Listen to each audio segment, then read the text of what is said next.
I too would like to see Tony Mulvey take a shot at that. We're going to take a look at our roundtable here and looking at what's going on in terms of how we're going to get through this particular situation. And I've got two gentlemen here with expert knowledge of what could possibly happen here as well. Zach Strickland, Tony Mulvey here as well. So, gentlemen, kind of with the idea of how we're going to get through this, I feel like, well, let me just run through a series of charts here that we've got here. First off is this one that we produced last week. This is the one that Joe Antichak did about truck utilization. Obviously, we're kind of coming back there in terms of what his numbers say at this particular point. Moving on, we move to this, the contract versus spot rates that's kind of been in flux and obviously inverted at this particular point. Next chart, please.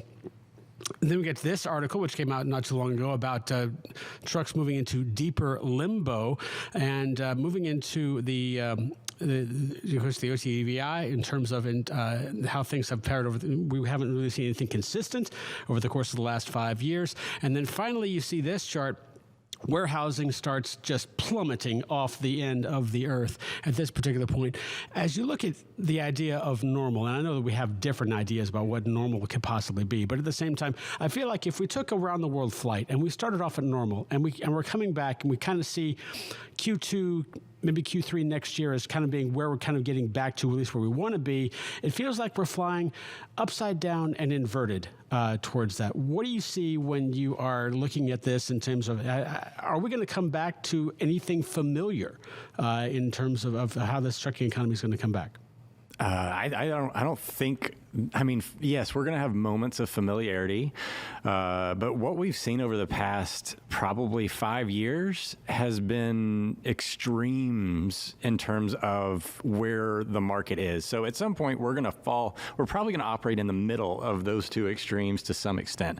Right now, we're kind of in that low-end extreme in terms of what it feels like as a trucking operator or any logistics service provider is in one of the worst environments they can imagine, even though in terms of like economic demand, that's actually not as bad as it's been. Mm-hmm. So I guess the warning sign there is that things could actually get worse. But that's a scary thing to say for any logistics provider. From a shipping perspective, that also means that things could probably get worse for them if the economics don't pan out and stabilize and floor out. So there's so many moving parts now. COVID and the pandemic have introduced so much energy into our economy, geopolitical situation. We are seeing, and again, the war in Israel now, that is actually going to have a long tail to it in terms of how things start to flush out. We're seeing this return to protectionism. A lot of countries and supply chains are now bringing all these things back closer to home, in-house. Diversification is just another word for we're trying to de-risk our environment, and that's going to take a while to really flush out. And we're not going to know what normal is probably for several years. What's your take? Well, my take was going to be, what is normal, right? Mm-hmm. I mean, since 2017, nothing's really been normal. Mm-hmm. I mean, you've been in a hot market, followed by 2019, which was arguably the worst market of all time. Then you follow up with 2020, where you had 2 trucking cycles within a 9-month span, really. Now you follow that up with a 24-month boom, and now we're in the environment where, like Zach said, we've been in these extremes. Like COVID brought the extremes. I think one of the interesting things is, there's nothing that tells us when we get back to normal. And you made a good point. Like, there's so much economics data that kind of goes into this. I was actually looking at something yesterday. I saw it on X. And it showed when the treasury curve is inverted, there's not been a recession. It's when they reverse, that inversion normalizes again, is what it almost triggers a recession. Right now, the curve is pretty inverted, right? Mm-hmm. And so if that switches, and right now we're in this freight recession, doesn't necessarily mean we go to a full-fledged recession, but that is on the horizon. And if that happens, it kind of intensifies the risk in the market right now. Like, it's already there. We're already feeling the brunt of it. Yes, freight may be one of the things that moves out of it earlier. Mm-hmm. It tends to, because it gets ahead of things.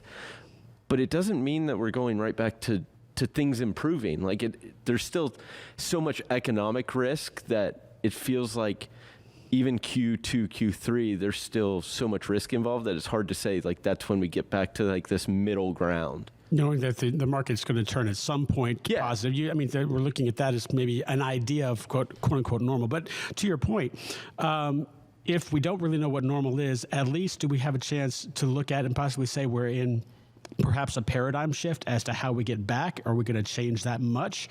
Or are we going to, like you said, we're going to have periods of familiarity, but is it going to be that familiar? Yeah, I don't think so. I think we're, if you look back over the last, 70 years or so, we really haven't had what you would consider stability at any point in time outside of maybe this 5 to 6 year stretch of 2010 to 2016, where the world was in relative order. We had stable economic growth. GDP in America, at least, was 2 to 3% pretty consistently. And everybody, I think, applies that as like, this is what normal is. We hear it all the time in the transportation space. Things are going to go back to that way. Well, the data that we look at every day tells us that that's actually the anomaly.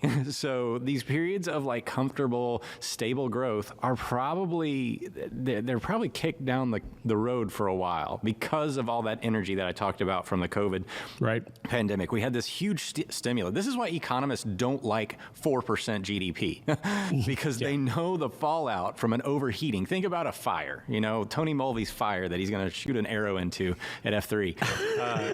And when you blow on that fire with a lot of air, what happens? It gets really hot and the flame goes high. But guess what? All the fuel burns up faster and you're left with ashes that actually inhibit the fire. That is what we're dealing with right now, is this overheated ash building kind of damping effect on the economy and in the transportation space. Bit of a shift there as well, or what? Well, and the issue is the government is taking their steps to like tighten the fiscal tightening, right? But they're also promoting stimulus still. Like they're pulling two opposite levers that move in different directions. But that's another moving piece in all of this, is that governments around the world, not just in America, are starting to take increased action because of what they did during COVID. Yeah. They said this was a success. We're able to intervene in the economic cycle.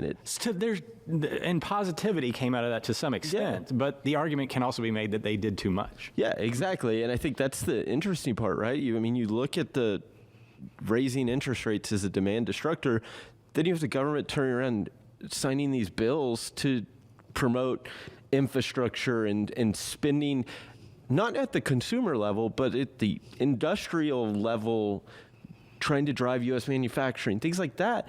Those are stimulus measures, right? Mm-hmm. Like you go from tightening your fiscal side on one end to pumping money into the economy. You are working against yourself to basically, it feels like there's just no alignment with what they're doing, and ultimately it gives this longer tail to where we're at, which is why it's like it's hard to say there's this recovery back to normal going to happen anytime soon, like we maybe thought it was going to happen. Real quick, what do you think is the most unfamiliar thing that we're going to be having to deal with? I think all the supply chain reorganization, this protectionist, the government interventions and things like that are going to create a world that we've never dealt with before. Yeah, spot on. I think it's this deglobalization is this part that's been the focus for so long that now it's a complete mental shift, and how that actually impacts the day-to-day.